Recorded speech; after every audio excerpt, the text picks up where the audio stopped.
Everyone, welcome to Dad Space, space for dads by dads, podcast for dads. Dad Space. My guest today is on, and we're going to be talking about instilling into your kids that entrepreneurial spirit. I know everybody struggles with the word entrepreneurial. It's fun. You got to practice before you say it.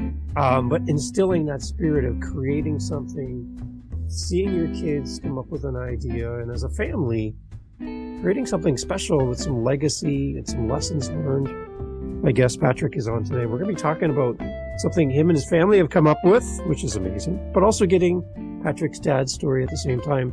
Patrick, welcome to Dad Space. You're here. Welcome. Yes. I'm very excited to be here, Dave. Just really honored by the opportunity. I want to say hi, dads. I'm right in there in the trenches with you. All right. Okay. So tell me about your family, your kids, and all that great stuff. Fill us all in. Yeah, absolutely. So we are a family of 5 now. I'm a recent dad of a 9-week-old little girl. My wife always wanted a little girl. We have a 9 and a 12-year-old, both boys. And went through a lot of transition over the last few years. And so baby wasn't really in our capacity at the time. But we actually do have a 9-week-old little girl, and she's been just so wonderful. My wife got her wish. We're so excited. She's been a joy. And so we are here in Redding, California, originally from Michigan, the Midwest. And we're just kind of living this new dream and adventure with a new project our family has started. Okay, right off the bat, I got to ask, you're right in it. New tips for new dads with a new baby, 9 weeks old. Come on, impart some wisdom on us here. What do we got to tell people who are listening? Hang in there. Right? You got to hang in there, Okay. Do what you got to do. No, it's been amazing. What was really interesting about it for us was that we were kind of, I don't know if anxious is the right word, but, concerned about going back into baby land, baby phase. But what has been really amazing, and we've heard it from other families who have kind of a similar spread, having our 2 older boys, they are the proudest older brothers, again, 12 and 9, they are so helpful. Every time we turn around, they want to pick her up and hold her and play with her. So that's been just wonderful. Being able to just kind of be a steadfast support, being able to be there, and really, I think for dads, this is so important. I've had multiple business mentors in my life. They've all had different business ventures, different things that they were pursuing. There's one piece of advice that every single one of them said to me. I said, hey, if there's one thing you could go back and do differently if you were young, what would one of those things be if you could start all over? They said, I would spend more time with my kids. And so making sure that you take the opportunity to pause in that moment, it's not going to last forever. And they're only this small for so long. This is such a crucial moment to stop and actually be engaged as a dad. Okay, so tips for dads with new daughters. Let's talk about that for a second. With all your experience with the boys, that's one thing. Now there's a new person in the home and things are a little different. Any tips for dads with daughters? Well, it's learn as you go.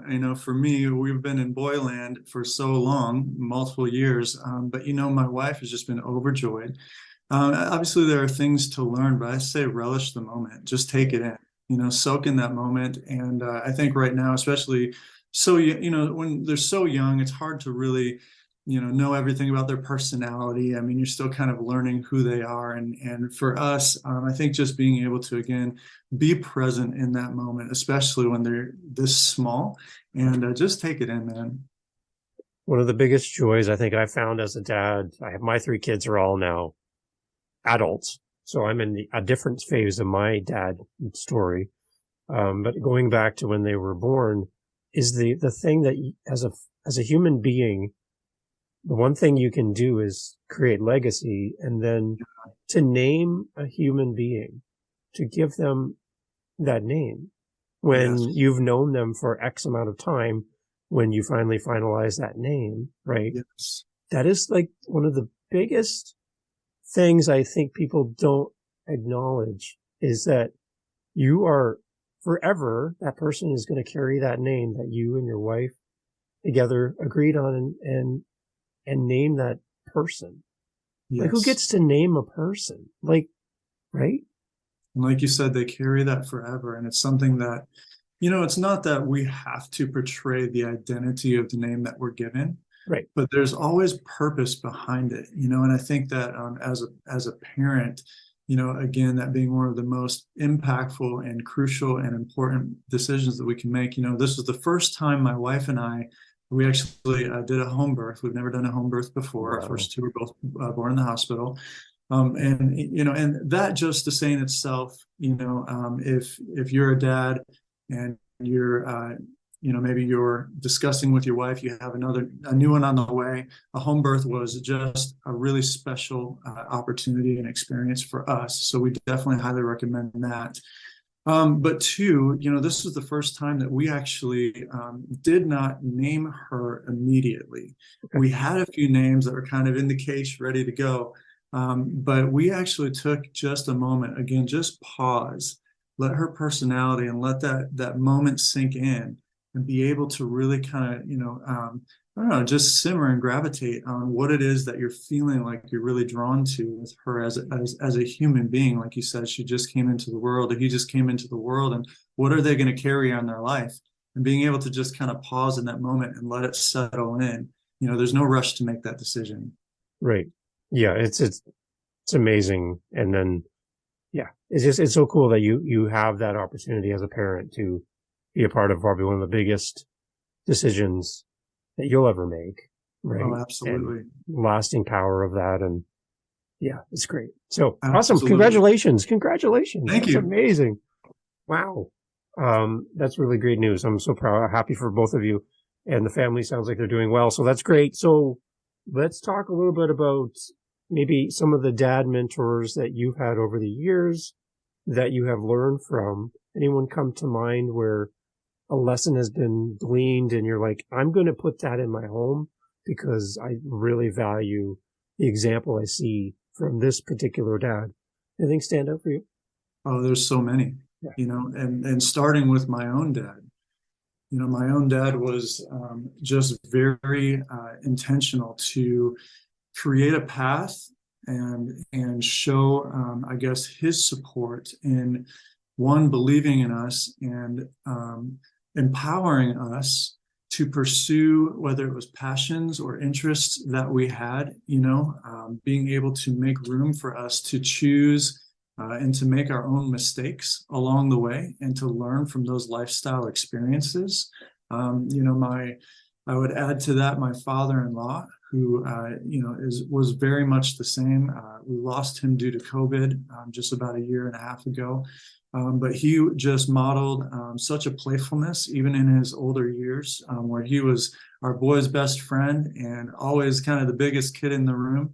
And again, there have been so many other men in my life who have portrayed that father figure, and invested time. I think one of the most important things and valuable things that we can give is our time. And so, a lot of these older men that have been in my life have just really wanted to, they've had a heart to, invest their experience. Even for me, some of them were not my fathers, but they were father figures. And even for them to see me as a up and coming, growing young man, and they wanted to invest into me, we would just set times throughout the week to go and grab coffee or lunch and sit down and just let me ask questions or soundboard ideas off of them. I mean, there's nothing more important that we can give than our time. So, okay, let's jump ahead, or a little time machine thing, DeLorean, however you want to say it. And 20 years from now, your kids are on whatever a podcast looks like in 20 years. I have no idea. And somebody's sitting with them saying, hey, tell me about your dad. Tell me about Patrick. What are you hoping that your kids will say in that moment about you that you want to demonstrate for them that come to mind? What do you think? Yeah, that's an amazing question. And, I hate to take the DeLorean too far, but sometimes I even think about my tombstone, what are people going to say at my funeral? Yeah. You know what I mean? Did I leave a legacy of generosity? Did I leave a legacy of selflessness? Was I able to, use my life to empower the next generation? Does my ceiling become their floor? And have I left them the resources? And when I say that, I don't mean monetary resources. I mean, even from just a lifestyle capability for them to have the skill sets and the knowledge and the confidence to be able to go out into the world and experience whatever their purpose is. You know what I mean? So, I mean, yeah, for me, fast forward, I would love for my boys to believe with all the conviction that they have that I had done everything I can to see them succeed, both and for me, you know, the most important areas being God or faith, being family, and then for them, you know, personally, their own sense of purpose and calling. When you mentioned a gravestone, tombstone, I heard somebody say this once and I can't shake it. You said the most important thing inscribed on a tombstone is that little dash between birthday and the last day. That little dash means so much because that's the life that's been lived. Whether that's a short time or a long time. Yeah. That dash is the most important thing that you'll ever see on a tombstone. Wow. And I'm like, wow, that's profound. That's really profound because it represents everything that was encapsulated within the life that was lived. Right. And how can we make that dash matter? Wow, that's really profound. So I can't shake it. And I again, I can't take credit for that at all, but when I heard somebody say that, I'm like, how can I make that dash count? That's absolutely, yeah. And then how we model it for our kids. We're going to make mistakes as dads. There's no way that when you brought your firstborn home for that first week, that there was somebody there saying, no, don't do this, do this. Yeah. Don't do that, say this. Right? Nobody was there. They just kind of let you leave the hospital. How dare they? And there's nobody follows you home to make sure, right? You didn't get a tutorial? No, nothing. There's like no one checked up on me. I'm on my own. There's no instruction manual. And then I think that's the one thing that I hope that our kids 20 years from now here's the fact that, hey, you know what? When I brought you home, I was this age. Yeah. Previous to that, I was a single guy doing life and eating craft dinner out of a bucket, you know, like I was just doing whatever. And now all of a sudden I had to grow up the moment you showed up as my kid. Yeah. And now I'm this different person and I have to, that's right. I have to be the dad and no one's here to help me. And that's kind of the idea for the podcast was let's share dad stories. Let's think of the dad sitting in the hospital or about to have their next child. And what do we want to say to these people? How can we encourage them to be a great example to their partners, to themselves, to the community? Absolutely. Right? Well, how can we?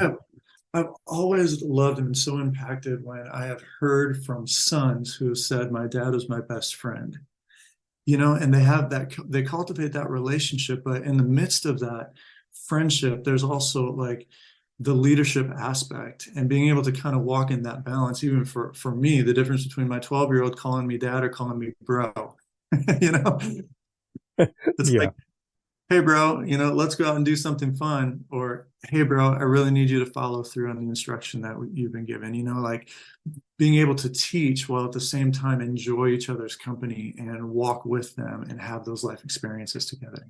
It's funny, my 20-year-old son, my youngest, is trying to navigate switching me up from daddy to, what do I call you? Like, he's like, I'm 20, I'm an adult. I can't be walking around calling you daddy. He's like, but I can't make the switch. He's like, I don't know what to call you. So, bro, I like that. It's kind of cool. It's amazing what your kids think of you and how they picture you, right? They just feel like we got it all together, but there's times we got to be honest. We don't know what we're doing. Oh, yeah. And, you know, I think it can be easy sometimes to project our sense of not enough onto our kids as well. I heard somebody say at one, you know, there was a speaker at one point that I heard who said, you know, you got to give yourself a little grace.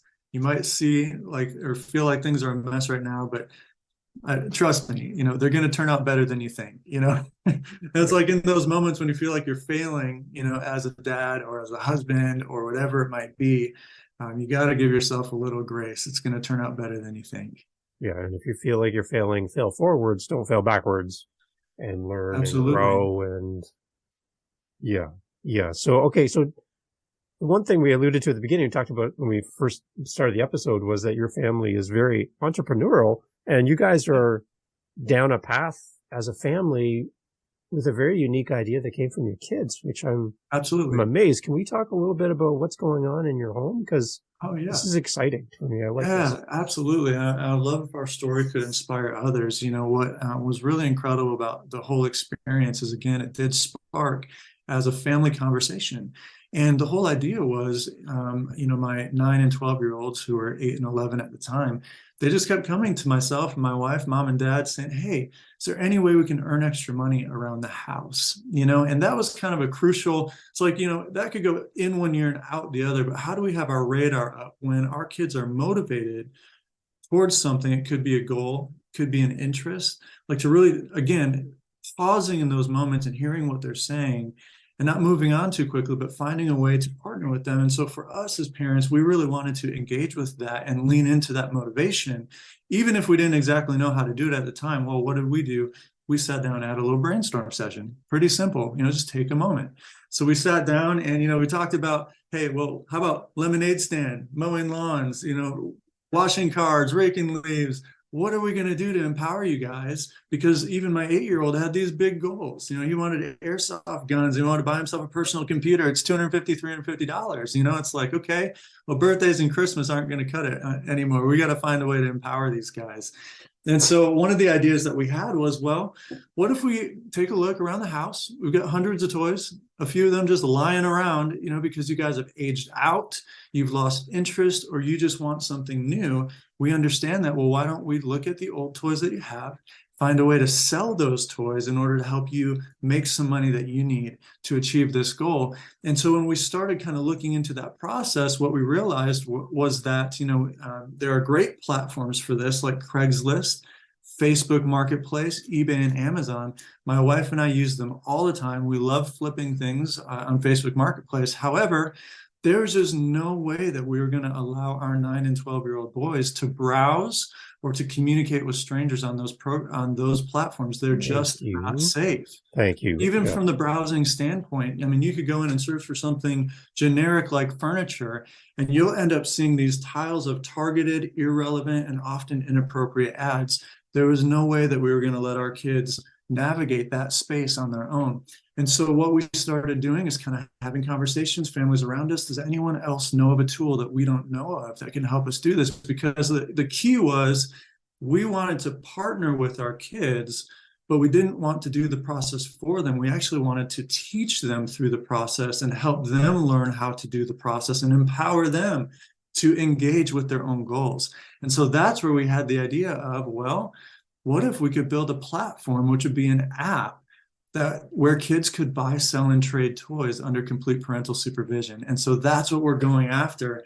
And now we are just a few weeks away from launching something nationwide that's going to be a tool that empowers kids in a safe environment. Okay, so I have to ask, Patrick, have you hidden your toys? Because you don't want to see them on this app going, hey, wait, that's my stuff. That's my stuff. What are you doing selling my stuff? Come on, guys. Yeah, they get too motivated. Next thing you know, my bike's on there, Hey, yeah.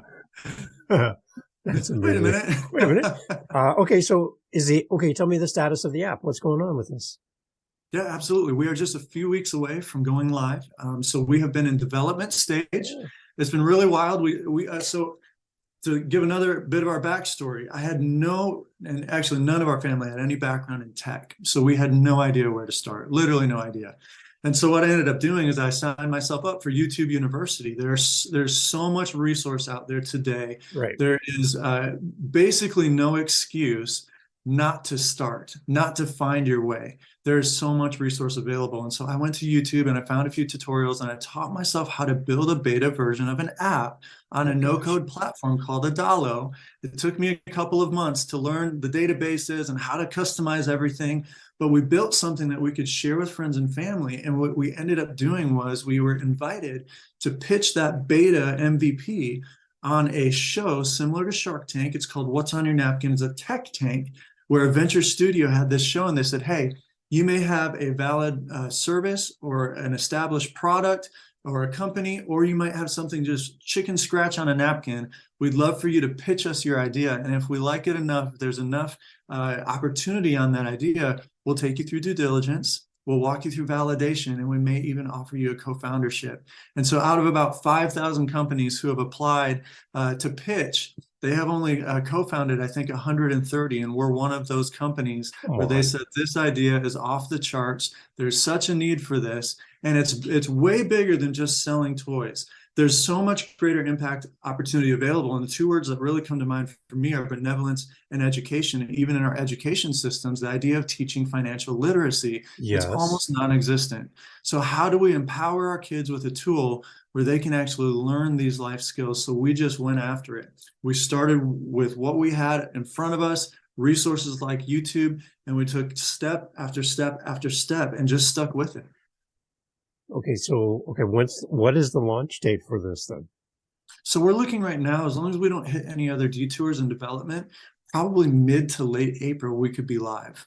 Wow. Okay, so for those that are with me right now and with us listening, they're like, link, please. Like, I'm ready to do this. I'm ready to sign up and be a part of this. When is it available for people to access and be part of the community? Yeah, absolutely. Well, even right now, we're on social media, we're on YouTube. We have a website that currently is operating as a wait list. And so if you go to our website, it's www.toytle, TOYTLE.io, toytle.io. And right there, you can sign up for the wait list. We can let you know. You can be one of the first to know when we go live. Explain the name for TOYTLE. Yeah, absolutely. This was actually a really fun process. So again, our boys being a part of the process, we didn't just sit down and have that initial brainstorm. They have been able to be a part of the milestones all along the way. So when we sat down and said, hey, what kind of features do we want to see? We could sit down with our boys and they were able to say, we think it'd be really fun for kids to be able to do this or be able to do that. When we went through the naming process, initially, when we did our beta, we just kind of said what it was. We called it Toy Trader. But what we found out as we pursued the idea of trademarking and other things, it really helps if it's not so generic. And so they encouraged us to sit down and do an exercise as a family to come up with a bunch of creative ideas and fanciful names. And so we actually sat down and we probably as a family came up with maybe 12 or 15 different names. And so we were able to sit down with our boys. TOYTLE just happened to be one of those names out of that list. And we were able to sit down as a family and vote for the most exciting one. Same thing with our logo design. We were able to do a competition where we got a bunch of different logo ideas back. And our boys were right there in the process with us, being able to vote and say, hey, this one's really cool, but we'd love to see this kind of change. They sent us new iterations. And then we finally had a few finalists. And we sat down as a family, did a voting process, got to choose the logo together. It's just been really, really fun. So do you work for the boys or do the boys work for you? I want to know that. I'm working on working for them. That's awesome. My goal.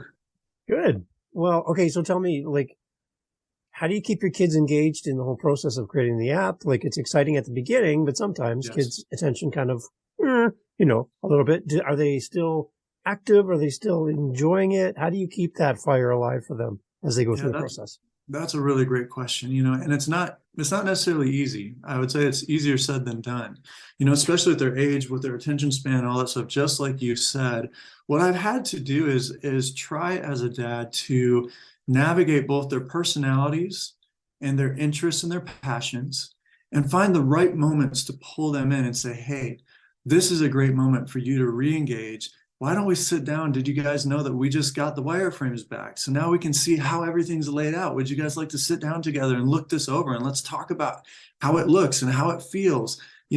Same thing, like I said, with the logo and the name and even the idea of going into creating the pitch deck and talking to investors or entrepreneurs and sharing our story. We are invited to do a competition where we can pitch this idea. And I said to the boys, I said, I don't want to force you guys to do something that's completely out of your comfort zone, but I want you to think about the reward that could be in it for you guys, to just think about how you'll be able to look back on this moment and say that you were able to step in and lean in and be brave. This is going to be an opportunity that could change our lives. And I'd love to have you guys be a part of that if you'd like to be. And so I think sometimes it's kind of, baiting the hook and serving the platter and saying, this one is for you guys to choose. Would you like to be a part of this and making room for that opportunity? There have been other moments as well where I've been able to pull them in and say, hey guys, we really need to do this together because it's something that has to be done for us to move forward. I can just imagine the reaction of your kids doing a video about TOYTLE and saying, "Hey, this is how I use it. This is Yeah. the thing I came up with." Talking Yep. to kids their age, not Absolutely. talking to adults, talking to the kids your age, saying, "This is why we Yes. created it. If you have any ideas, let me know. Yes. I'm the part creator of this app." It's like, Yes. wait a minute, what is going on here? Like that's a kid. Yeah, that's a kid. That's great. I love that. Yes, and there are all sorts of different events and opportunities where they're highlighting kid entrepreneurs. And I think again, I want to pave a path of opportunities for them. Again, not necessarily, requiring them to do these things, Yeah. but showing them this is an opportunity that really could sharpen you. It could teach you a skill set. You have an opportunity to inspire others. And so making room for that to happen. And as a dad, to know you're plowing a field, I guess you could say, which is going to yield results years from Yeah. now for your kids. That legacy aspect, that's exciting as well. Yes, Right. I love that. absolutely. And being able to instill just a confidence and self-motivation. Yeah, absolutely. Okay. So, okay. I heard that your kids are not just good at creating great ideas for an app, but they also like to do promo for their app. You were saying something about them going out to a public event or something, and they're out promoting the app. Can you tell me a little bit about that story too? Well, we're trying to give them opportunity for that. We're kind of we're dipping our toes in the water. It's not their favorite thing to be in front of an audience. Yeah. And so we're still trying to kind of work that muscle and stretch that muscle. So right now, so a couple of things that we have done, we sat down and we've done a video together that was talking about our excitement and making an introduction of the app itself. They've sat on a couple of calls and talked with our co-founders, Project 10K, and just kind of, establishing relationship and being aware of what that looks like. So some of the events that we have potentially coming up in the future are going to be opportunities where, and interestingly enough, the way that this all started, we sat down and did that brainstorm, but then we put together like this little pitch deck. And so we sat our family down. It was grandma and grandpa and their Aunt Abby, and then mom was in the room. And we kind of wrote out this script, and each of the boys had a couple little lines that they presented about this idea and got to pitch the family. And that's where everybody was like, yes, this is amazing. This sounds like a great idea. It was really fun.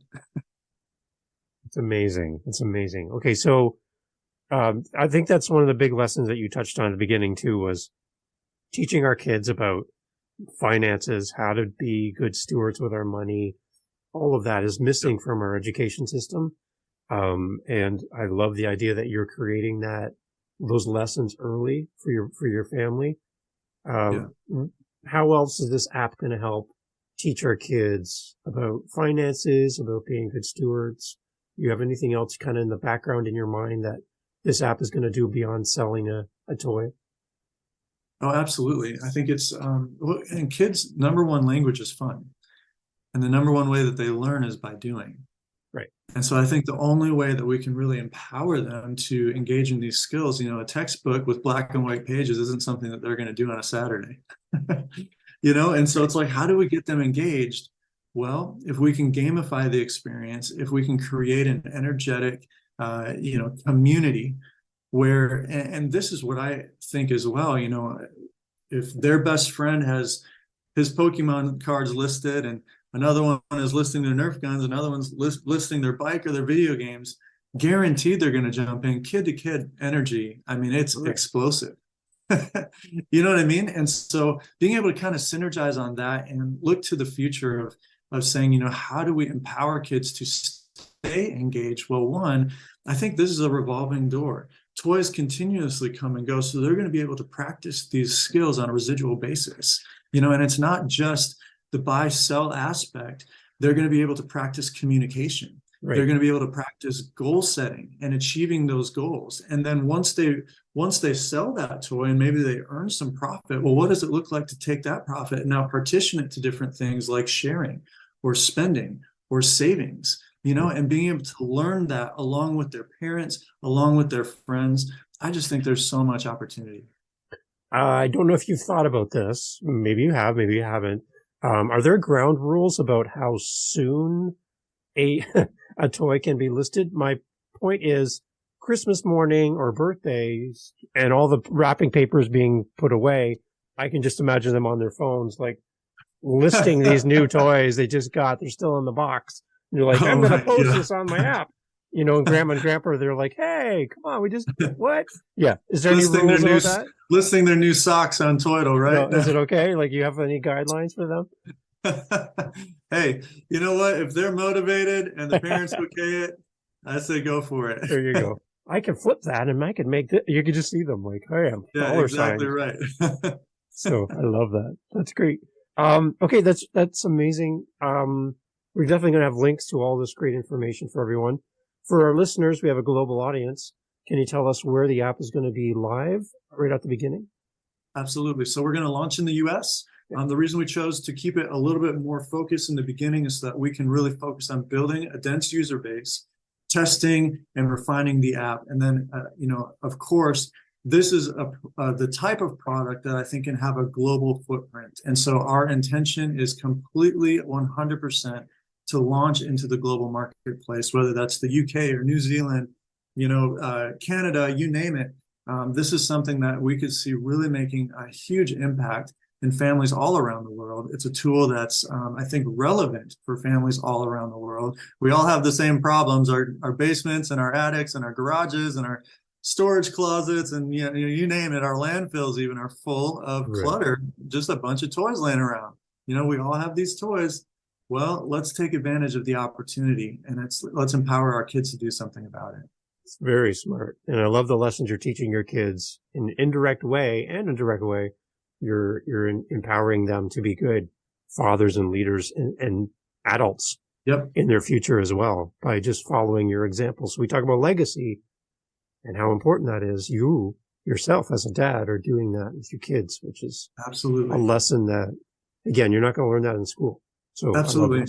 And one last thing I'll say to anyone listening who's interested in jumping in and testing this product with us, a marketplace is a blank slate unless there's supply and demand. And so, if you log in and you're the only one in your city that's on TOYTLE, there's not going to be anything visible for you. So what we're encouraging families to do is find a group of families and friends that you can have all of them jump in, and test this app with you and build a TOYTLE community in your local area. And that's where we're starting. So we're not going to have shipping and other commerce available in our first iteration of the app. We do see that in our future. But as a starting point, similar to Craigslist and Facebook Marketplace, they all started in this local focus. We're doing local buy-sell trades, so you'll be able to communicate with people within a certain radius that you can define. If it's 200 miles or you want to search within 5 miles of your zip code or whatever it is, your address. And then you are able to communicate with those families, whether it's scheduling, coordinating meetups, you name it. Local buy-sell trade is the way that we're going to start. Smart. I love it. And you can grow as time goes along and listen to feedback. People have feedback for you on the app. You're open to that as well, right?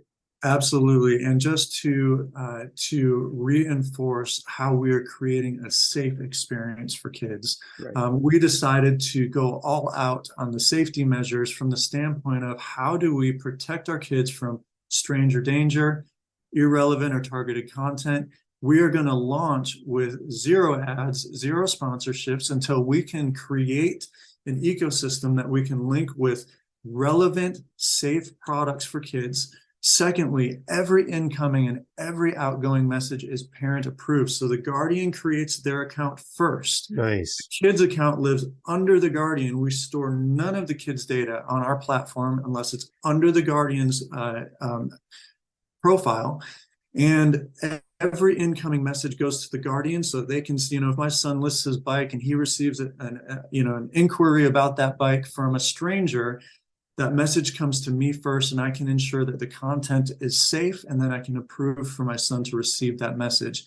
He can then respond, and I can, again, check his content. It comes to me first, make sure he hasn't included any personal information or anything in his message. and I can approve for that to go out. The very same functionality with creating listings. Again, we wanted to empower our kids to do the process, so they're able to take the pictures and write the description and, price the object, but it's going to come to the guardian's account for an approval before that listing goes live. And so those are a couple of the ways that we've really targeted how to make it a safe experience for kids. Great. I love all those safety measures. That was one thing I'm so happy you talked about, because that might be a hesitation for somebody like, do I really want my son or daughter on doing this? So very smart. Absolutely. And we designed it from a parent's perspective. Those are the standards that we would have in place for our own experience as users, and we will be users on our own platform. We basically created it for ourselves. And so from those standards, that's what we created it from. Beautiful. Excellent. So I have links in the show notes. Everyone, please go and check it out. And if you have feedback, for Patrick and his family, he's always open to that. As you can tell by just interacting with us today, it's a great family to work with and to be a part of, and watch their family grow with new additions, but also watch the family grow as they learn and place this app and out into the world. It's great, Patrick. Yes. I'm very impressed with this. Thank the boys for their idea, because it's great. This all happened because of them, so it's awesome. Absolutely, and we're literally just so honored, and we can see just the monumental opportunity for impact. And so we hope that this tool serves a lot of families really well and incentivizes parents to partner with their kids and get engaged. Beautiful. So all the links in the show notes, everyone. Please go and head over there. Thank you for listening to Dad Space, and thank you, Patrick, for sharing your dad's story as well. Congratulations on the new little girl. Awesome, awesome, awesome. So happy for you guys. Thank you so much. All right. Thanks for listening to Dad Space today. Go check us out on all of our social media, YouTube, all that great stuff. You can find us as Dad Space Podcast. Real simple. Dad Space Podcast, whether you're on Facebook, Instagram, TikTok, even YouTube. Email us, dadspacepodcast@gmail.com. We're always looking for great guests to come on the podcast. If you have any feedback for us, let us know here at Dad Space. Looking forward to connecting with you on the next episode, right here of Dad Space. Follow us on your podcast app for more. Cheers. To you, Dad. Thank you.